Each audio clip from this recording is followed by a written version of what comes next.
already, so napanood ko tong video na to, no? Si Vice Ganda, meron na siyang entry niya para doon sa Piliin Mo ang Pilipinas trend. And I think that this is an example of how involved we all should be when it comes to social issues. Alam ko marami sa inyong tataas ang kilay sa akin dito. In a way, this is politically inclined.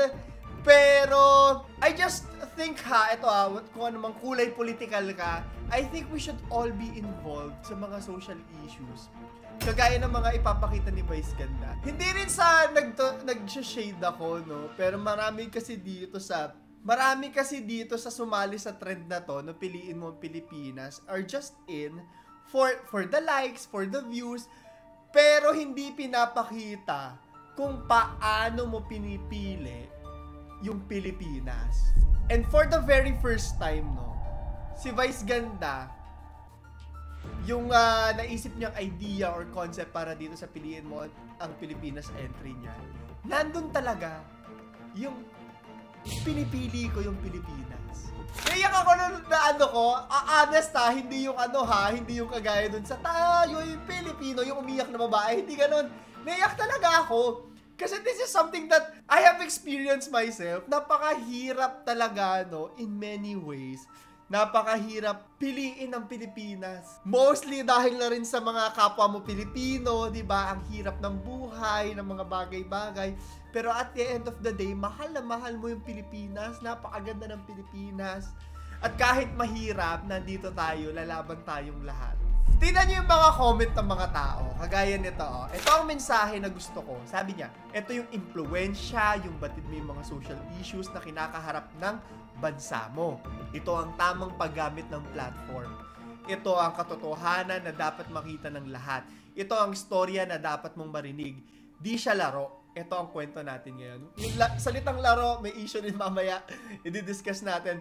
Pero hanga rin na talaga ako kay Vice Ganda as someone na nagalit din sa kanya, no, simula doon sa jokes niya kay Jessica Soho. Nakita ko how they have grown into someone who is socially aware. And hindi lahat, isa pa sa hanga kay Vice Ganda, hindi lahat kayang kayang i-risk yung career nila para dun sa mga bagay to be socially vocal. Ang hirap niya, miski ako I think lahat naman makakatikim ka ng pambabash, diba? No, kahit sino pa, yung sinusuportahan mo or whatever. Sabay-sabay natin panoorin to ngayon pero bago yan, mag-like, subscribe at notification bell kayo. Meron tayong 1,000 Gcash giveaway. Sagutin nyo lang yung question of the day natin sa dulo ng video na to. At baka pwede po kayo mag-follow sa aking TikTok at saka sa aking Instagram. Binibuild ko sila ngayon. At hi sa aking alaga. Kinalbo ko po ang aking chow-chow dahil may mga sugat siya para ma-treat ko ng ayos. So kung nakikita nyo si Snowy, ayan. Panoorin na natin yung video ngayon.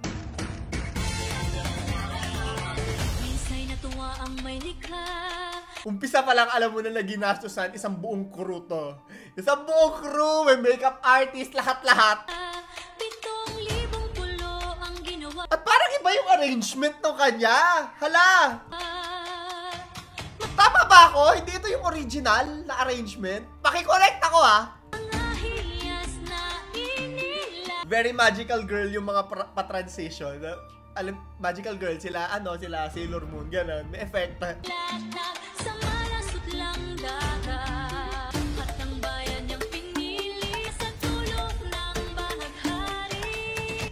To the LGBTQ community.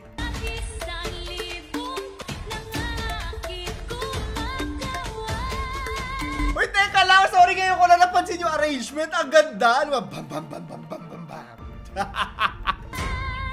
Piliin mo rin ang Pilipinas, ang kwintas ng perlas. Piliin mo, kayamanan niyang likas.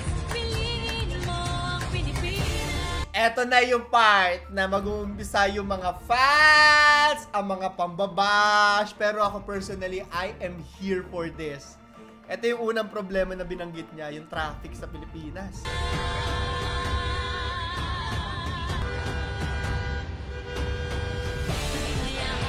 Diba? Yan, nagreklamo tayo, siksikan sa Pilipinas.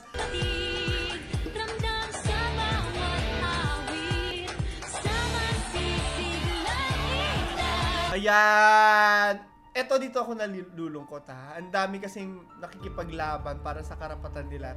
Especially yung issue nitong jeepney phase out. Hindi na ako magsasalita dyan dahil hindi ko naman alam completely yung mga problema, no? Pero nakakalungkot kasi pag may mga tao na nakakakita ng mga nakikipaglaban para sa karapatan nila. Marami sa ating mga Pilipino sinasabi, puro kayo reklamo, ayun yung ganun. Without having to empathize. Hindi tayo nag-e-emphasize. I guess ang gusto ko lang sabihin, nandito tayong lahat, no? Meron tayong karapatan lahat, kababaihan, kabaklaan in the future. Lahat, karamihan sa atin bilang Pilipino, may karapatan dahil nagreklamo or nag-voice out yung mga umaaray. Huwag niyo sana akong awayin ha, pero yun kasi yun. Whenever someone or a group of people would do rallies, ganyan, pakinggan natin sila. Bakit nag-iingay itong mga jeepney driver na? Ano kaya yung pain nila? Parang ano lang yan eh, di ba? Ang bata, kung may kailangan, iiyak. Ganun. Sana naintindihan nyo yun. Ala, may mga away kay Claro! Hindi, huwag niyo po ako anuhin na. Yun lang yung aking gustong sabihin. We should be involved. At dapat nag-empathize tayo sa pain ng mga kapwa natin Pilipino.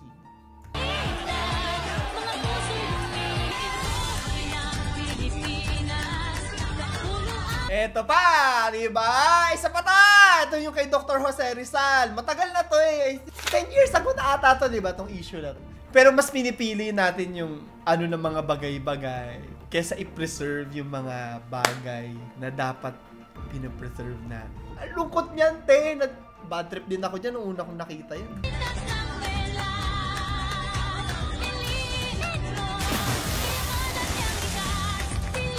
Ayan yung part 2, yung swimming pool. Ang daming ganyan, hindi lang yan. Ang daming ganyan na nasisira, no, yung kalikasan natin dahil kailangan for businesses, kailangan sa ganitong mga bagay. Inuuna pa natin yung pera kaysa dun sa Pilipinas. So, talagang plus para sa akin itong ginawa ni Vice Ganda dahil ang tapang niya, te, ah. Syempre may mga mambabash at mambabash dyan.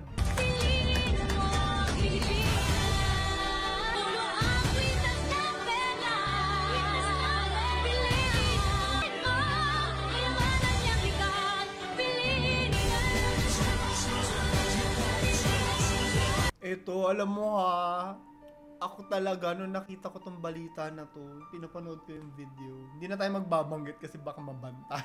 Baka bawal. Ini-scroll ko na lang, nalulungkot talaga ako. Yung mga ano dyan, yung mga Pilipino dyan sa West Philippine Sea. Hindi ko kaya talaga, hindi ko kayang panoorin. Sabi ko, kawawa naman. Parang apak na apak yung pagiging Pilipino mo. Diba? Siyempre, ikaw din yan eh. Pilipino ka din. Ikaw din yung nandyan sa West Philippine Sea. Ano? Naiyak ako. Naiyak ako.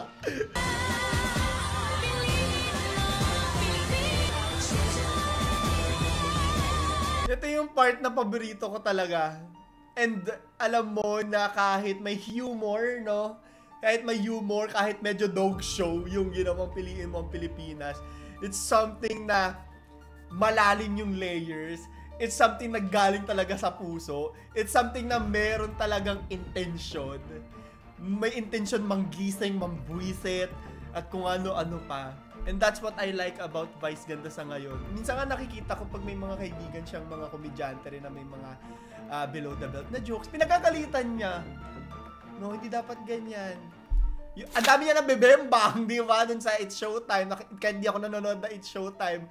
Pag may mga X talaga yung opinion talagang binibembang niya talaga. Piliin mo ang Pilipinas.